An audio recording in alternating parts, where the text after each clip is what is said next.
Olá, está no ar o programa Trajetórias. Eu sigo com vocês dando continuidade à série sobre os 35 anos do Estatuto da Criança e do Adolescente, o ECA.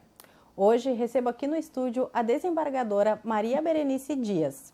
Ela é a primeira mulher a ingressar na magistratura do Rio Grande do Sul em 1973. Maria Berenice sempre trabalhou com pessoas em situações mais vulneráveis, sejam mulheres vítimas de violência, questões relacionadas à homoafetividade e também direitos da criança e do adolescente. Ela é uma das fundadoras do Instituto Brasileiro de Direito de Família e atualmente ocupa o cargo de vice-presidente. Doutora Maria Berenice, seja muito bem-vinda, tudo bem? Muito bem, muito obrigada pelo convite. Acho fantástico vir falar sobre esse tema tão significativo.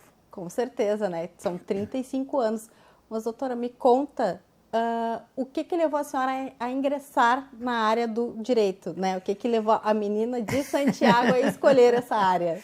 Bom, em primeiro lugar, porque meu pai era magistrado, absolutamente ficcionado, feliz com o que ele fazia, era o modelo que eu tinha. E do outro lado eu tinha o modelo daquela mãe, né, do lar, com 5 filhos, e sempre meio que se queixando da vida. Eu disse, não, qual é o modelo que eu quero seguir? É esse.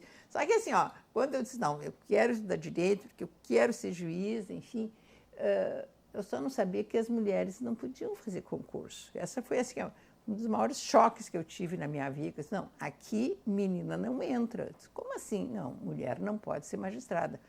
Nunca as mulheres chegaram a fazer o concurso. Era rejeitado o pedido de inscrição. E mesmo assim, como eu sou uma mulher muito teimosa, eu estudei mais de 1 ano, hábitos. Para quem tu vai estudar, tu não vai poder fazer, vai que deixam eu fazer, né? E assim, ó, eu resolvi também, ó, mostrar serviço. Então, no primeiro ano da faculdade, eu consegui por mim um emprego como datilógrafa do tribunal. Disse, eu quero que eles me conheçam, né, eu como profissional. E durante o tempo da faculdade fui indo. Quando eu me formei, eu era assessora da presidência, era professora da Universidade Federal. Enfim, sabe quando tu mostra serviço? Então, eu não tinha nada que, sabe, que pudesse dizer que eu não tinha condições de ser magistrada.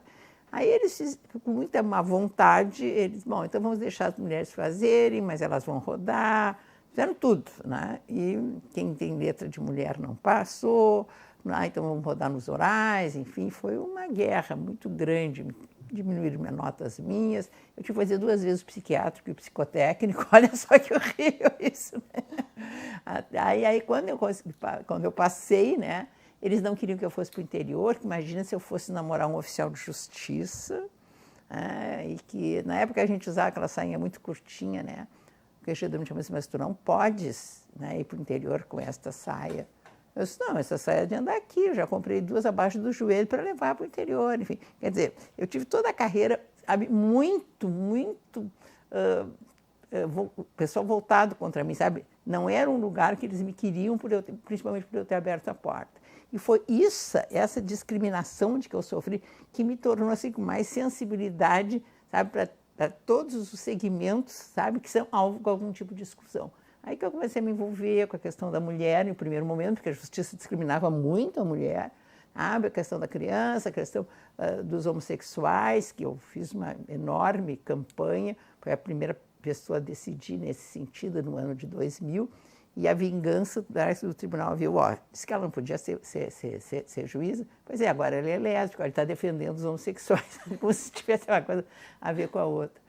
Aí, aliás, foi o que me levou a me aposentar, porque eu queria continuar nessa luta, eu que criei a expressão homoafetividade para tirar o ranço, né, preconceituoso da pessoa homossexual, a pessoa só pensa em sexo, enfim. E no fundo foi rápido, eu comecei essa verdadeira guerra no ano de 2000, quando eu lancei a primeira edição do livro, fazia falar e julgar nesse sentido, até que em 2011 o tema já chegou ao Supremo Tribunal Federal, e é onde foi consagrado, né, que as uniões de pessoas do mesmo sexo são sim uma entidade familiar. Bom, e a partir daí foi aceito o casamento. E o Brasil é o primeiro país do mundo que admitiu, por exemplo, o casamento, chamado casamento gay, né, por determinação da justiça e não por força de lei. Porque lei nós não temos. O nosso legislador se preocupa muito mais em garantir a sua reeleição do que fazer leis que atendem às necessidades da população, principalmente a população mais vulnerável.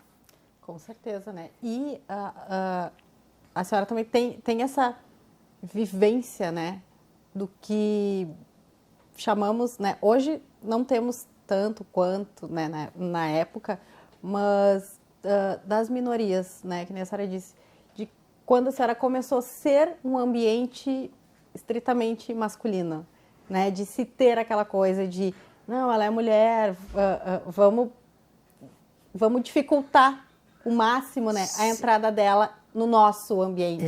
Tanto que assim, eu sempre fui promovida por antiguidade, apesar de eu não ter tido nunca marca nenhuma no meu currículo. Não queria que eu fosse para o tribunal, porque o tribunal não tinha banheiro para mulheres, então eu não podia ir. Quando nasceu meu primeiro filho, eu ainda estava em estágio probatório, eles não me deram licença maternidade, porque não estava previsto, né, porque não tinha mulheres, enfim. E eles deram 30 dias de licença saúde, disseram que eu tinha que voltar a trabalhar. E eu voltei, né? Porque assim, eu não tinha quem recorrer, porque foi o tribunal que decidiu. Eu vou entrar com recurso contra o tribunal, o estágio probatório, vão me botar na rua, né? Então eu fiquei quieta e voltei, enfim. Mas que eles tentaram dificultar a minha progressão profissional do tribunal, eu sofri sempre essa, sabe, essa perseguição lá dentro. Sim. E como é que foi para a senhora entrar, né, nessa parte, né, da criança e do adolescente? É que assim, ó, houve toda uma evolução que eu acho que se deve muito ao IBDFAN, esse instituto que eu ajudei a fundar quase 30 anos atrás, que mudou o conceito de família, sabe? Família sempre era aquele modelão do casamento, que não era, as pessoas não eram casadas, não eram nada, não tinham direito. Antes as pessoas nem podiam casar quando se separavam, não tinha divórcio, mesmo com o divórcio, não podia casar de novo, enfim, sabe? Então, assim, ó, houve toda uma reestruturação, houve uma nova concepção. Família agora é um conceito plural, porque a família é tanto a do casamento, quanto é família sem casamento, que é a união estável, foi consagrado na Constituição, como um dos pais com seus filhos, ou um grupo de irmãos que moram juntos, enfim. Sabe? Então, assim, houve esse alargamento e criou muito corpo essa ideia da afetividade. O que define uma família, se não é mais o casamento? Então, assim, que é a existência de um vínculo de natureza afetiva que gera direitos de uns e obrigações dos outros. Então, isso é que marca as relações, tanto as relações de conjugalidade, quanto as relações de parentalidade, ou seja, dos filhos. Então, quem é filho? Não é só aquele filho biológico, né? Filho é aquele que é criado como tal, que é amado como tal, sabe? A chamada filiação socioafetiva, que até por orientação do próprio Supremo Tribunal Federal, sabe? Entre um e outro, entre a filiação biológica e a socioafetiva, prevalece a socioafetiva, porque é essa com quem, sabe, as crianças têm um vínculo de pai, vínculo de mãe, sabe, aquela que cuida, que cria, mais do que aquele só que deu o material genético. Então, assim, ó, esta foi uma grande mudança, tanto que existe, eu acho isso importante, o reconhecimento da multiparentalidade, ou seja, as pessoas podem ter mais de um pai e mais de uma mãe, porque essa é a realidade da vida, né? Onde é que isso começou? Até a primeira decisão nesse sentido foi de uma jovem que a mãe dela morreu quando ela nasceu e ela foi criada pela madrasta, né, com quem o pai passou a viver. E quando ela fez 18 anos, ela entrou na justiça querendo que a madrasta figurasse como filha dela, mas ela não queria tirar o nome da mãe. Disse, bom, a minha mãe era minha mãe, ela morreu, mas eu quero que essa seja porque ela me cuidou todo esse tempo. E assim, ó, no fundo ela tinha duas mães. O fato de ela ter morrido não deixava de ser mãe, né, mas a outra ela queria. E aí, então, foi admitido que no registro constasse o nome de duas. Bom, a partir daí, né, então, uma era biológica e a outra era afetiva. Sabe, houve esse alargamento do conceito de filiação e de construção. E aí, assim, entrando no ECA, que eu sei que tu vai me perguntar sobre o ECA, a gente tem que se dar conta que o ECA, quando surgiu, foi uma das leis mais, né, progressistas, que reconheceu criança como sujeito de direito, enfim. Só que assim, ó, o ECA esqueceu de evoluir. Não se adequou à nova realidade de uma sociedade. Então, ainda há a supremacia da relação biológica, sabe, no vínculo de filiação.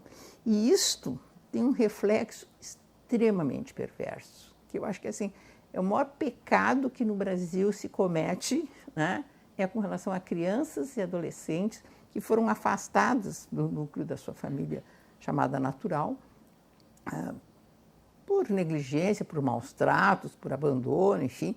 Então, assim, o Estado assume a responsabilidade com relação a essas crianças. Essa é a obrigação, né, do Estado. Só que o Estado o que faz? Joga essas crianças numa instituição, num abrigo, antigamente chamava orfanato, mas, sabe? E esquecem lá, sabe? Então, assim, e passam, e é o que a ECA diz, tem que começar a procurar, ver se pai e a mãe vão sair de droga, vão arranjar emprego, vão não sei o quê, ou vão querer o filho de volta. Ah, não, então tá, depois de muito tempo se tentar, não, então vão atrás de um parente que queira essa criança, sabe? E a lei diz que se o parente com quem a criança tem algum vínculo, só que nenê não tem vínculo com ninguém, então, né, não precisa. Só depois de tudo isso, bom, então tem que afastar a família biológica e destituir do poder familiar, que é um processo que acaba demorando anos.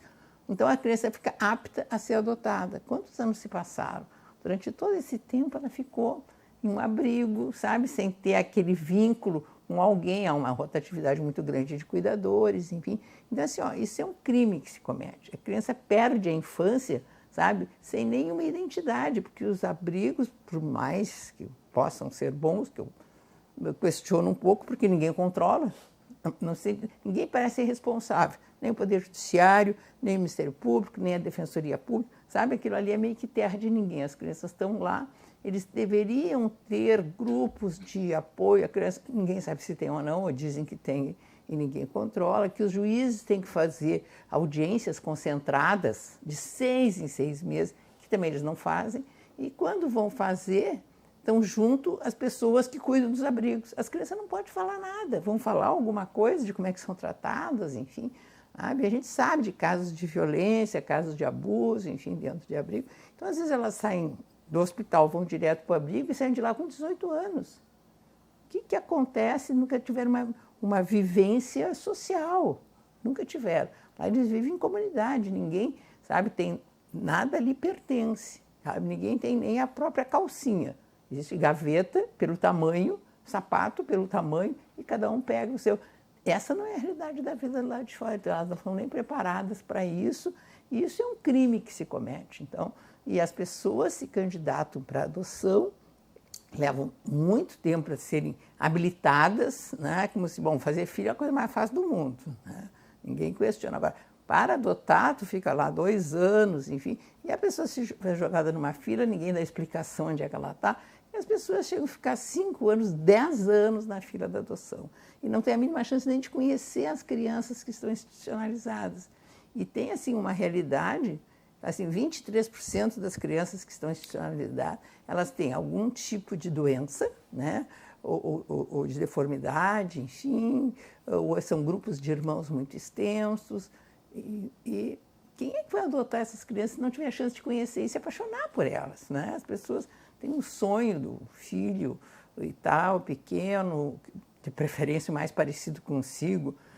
Esse sempre foi a tônica da adoção, né? As pessoas que não podiam ter filhos procuravam adotar algo que fosse parecido, não contavam para ninguém, então era uma grande mentira, né? Para isso. E, ou seja, precisava mais do interesse dos adotantes do que do interesse das crianças. Se ele é adotado, ele precisa ser da mesma cor, né? Precisa ser loirinho, de olho azul, enfim. E isto, até hoje, impacta. Então, para mim, assim, esse é o maior pecado que o ECA tem. Sabe? É não ter se adequado à realidade, não ter encontrado mecanismos que facilite isso. E nós temos, no Brasil, atualmente 30 e tantas mil pessoas habilitadas para adoção, sem conseguir nem se aproximar, e temos mais de 5.000 crianças simplesmente dentro de abrigos no limbo, sabe? Com nem chance de serem adotadas. Horrível! Esse acaba sendo um mecanismo que, claro, no momento em que foi criado, né, 35 anos atrás, teve alguma efetividade, né? Se entende o fato de que vamos buscar a família biológica daquela criança, mas talvez o tempo para que seja feito isso é um tempo muito longo, né? Onde a criança acaba perdendo a sua infância. Sim. Né? Acaba perdendo aquele tempo precioso de viver, de descobrir, de brincar, de pintar, de pular, né? Porque está ali num ambiente em que não é só dela, Sim. né? E em outros programas também, uma das coisas que foi falado muito aqui foi a questão da afetividade com essas crianças. Sim. Coisa que, né, acaba não acontecendo de uma maneira mais restrita, né? Sim. Então, em 35 anos de existência, ele já deveria, né, na sua opinião, ter tido uma mudança quanto a isso para que se torne mais ágil esse sistema de adoção? Com certeza, de uma maior efetividade. E depois, assim, existem alguns entraves que eu não entendo muito. O que o ECA trouxe, e até hoje se tem, é a tal dos cadastros, né? Que acabaram sendo algo extremamente rígidos. Então, tem cadastro das crianças disponíveis, cadastro dos adotantes. Aí aparece, eu não sei quem é que tem esse dom, não, esta criança aqui, não, eu acho que pode, sabe, ser entregue para este casal que mora lá no Piauí, enfim. Entende? Escolhe. Por que essa pessoa não pode conhecer todas as crianças, todos os abrigos da cidade onde ela foi, sabe? Ter a chance de se apaixonar por uma das crianças que até nem corresponde ao seu perfil, sabe? Mas que chega lá e que se encanta, porque isso de fato acontece. A todas as pessoas que adotam algum tipo de criança com algum tipo de problema, porque se apaixonou por ela. Eu tenho uma amiga minha que adotou uma criança tetraplégica, que só mexe os olhinhos, porque viu ela no hospital e literalmente se apaixonou por ela. Sabe? E levou 7 anos para conseguir adotá-la. Então, sabe, ia para o hospital e assim, é medo que se rompa o cadastro. Mas onde é que está o melhor interesse, né? E depois, assim, bom, as pessoas estão no cadastro, quem tiver interesse que vai ver se quer, não ficar sentado em casa esperando que alguém me diga, olha, tal lugar tem alguém que pode ser, né, que corresponda ao teu perfil. Porque nem sempre daí, sabe, essa liga acontece com a pessoa que foi destinada. Eu tenho uma pessoa conhecida minha, que ela foi chamada, né, disse, olha, tal, chegou lá e olhou para uma criança no bercinho, se encantou na criança, a criança pegou a mão dela, não largou muito mal, e a antiga disse, não, a criança sua é essa do lado. E a criança não mostrou nenhuma empatia por ela, ela tentava, mas ela estava literalmente apaixonada por essa. E a criança, assim, agarrada no dedo, com os olhinhos, assim, tu entende? Quem que escolheu isso? Por que ela não poderia ter tido a chance de, né?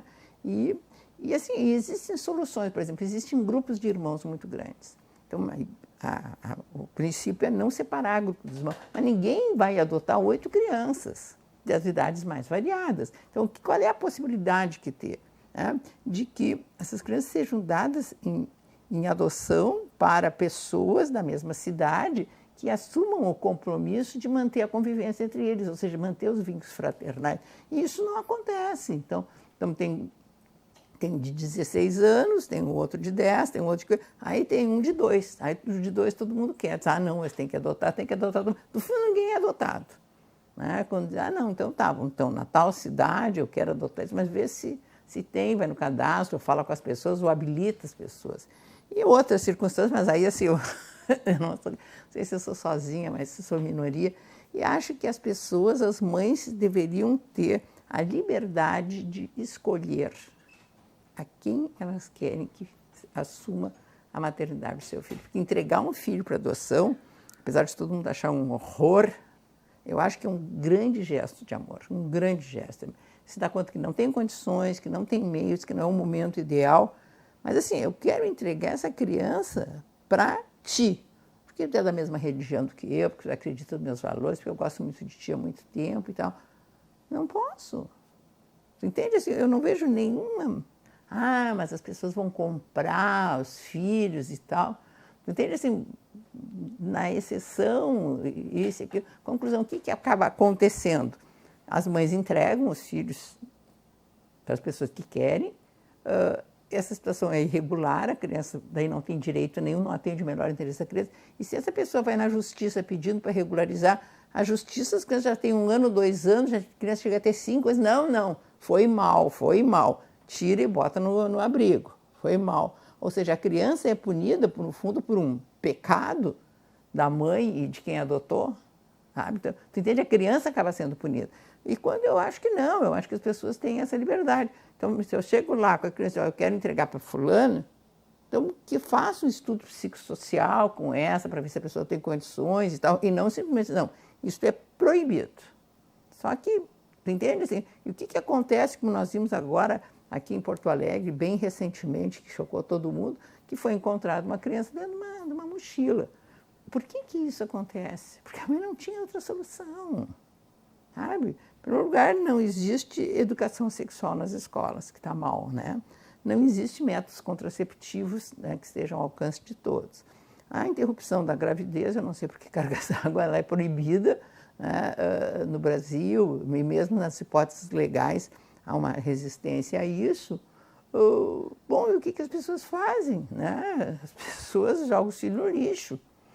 Existe, sim, essa foi uma das raras coisas boas que aconteceu no ECA, foi admitida a possibilidade da entrega voluntária, ou seja, quem está grávida pode simplesmente ir entregar o filho para adoção. E essa é uma entrega anônima, a criança é entregue para adoção. Só que ela não vai direto para adoção. É a mãe que entregou o filho para adoção. Ela vai para um abrigo, às vezes vão atrás do pai da criança, vão atrás ainda da família da criança, às vezes não, eu não quero nem que a família saiba que eu estive grávida, enfim.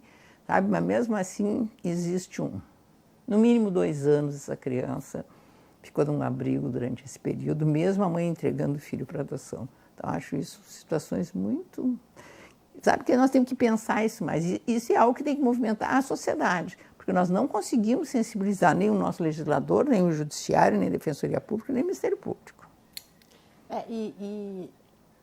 Realmente, né, é muito isso, é pensar como facilitar esse processo. Com certeza. Né? Porque assim como existem mulheres que não desejam ser mães, né? Elas só não querem.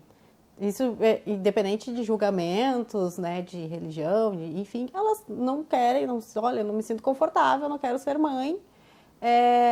Acaba, né, acontecendo. Sim, mas acaba demonizada, né? Parece que ela é uma monstra.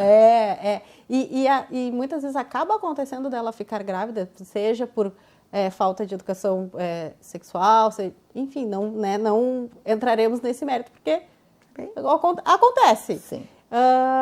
E aí acabam, né, muitas vezes tendo esses filhos e deixando eles jogados, né, à própria sorte. Não, e depois, mesmo quando existe essa entrega voluntária, a pessoa pode dizer durante a gravidez, eu quero entregar. Aí ela tem que ir até um juizado da infância e da adolescência. Aí, você olha, eu quero entregar. Muito bem, então vão marcar hora com psicóloga, com não sei o quê, que vão tentar convencê-la de não entregar e explicar que a entrega ela é irreversível, sabe? É todo um caldo ainda muito cultural, sabe? Que tento, sabe? Depois disso ela continua, eu quero. Então, mas depois tem uma audiência com o juiz, com o promotor, que ela tem, sabe? Isso é doloroso, porque tu entende assim, ó, o fato da pessoa não querer ser mãe, não vou dizer que não seja dolorido entregar o filho, tá bem? Eu não quero, eu não posso, não é no momento de vida que eu estou agora, eu estou dentro, às vezes, de um relacionamento horrível, sabe? Eu estou começando a minha vida, enfim. Sabe? E tu entende assim, ó, fica um massacre, sabe? A crucificação da mulher era muito demonizada quando ela quer entregar, então ela, sabe, é um procedimento muito doloroso para ela. Então, o que ela faz? Ela pega, bota numa mochila e joga no lixo. Ela, sabe, consegue fazer isso, que é terrível. E isso nós precisamos atentar mais a essa realidade. Ninguém está dando bola para isso, por isso que eu estou adorando vocês fazerem esse programa sobre o ECA.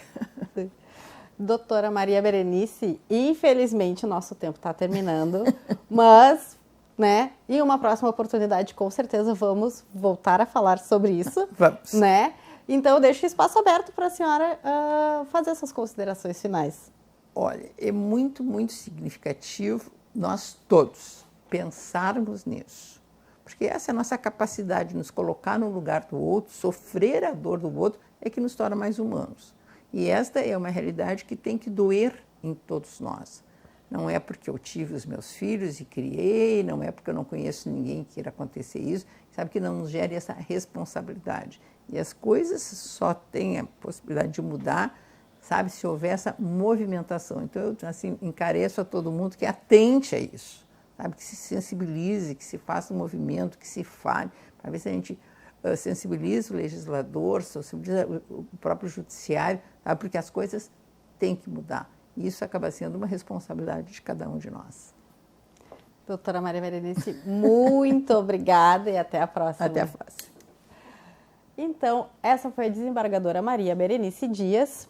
O Trajetórias de hoje fica por aqui. Você pode rever este e outros programas no nosso YouTube. Até semana que vem. Tchau!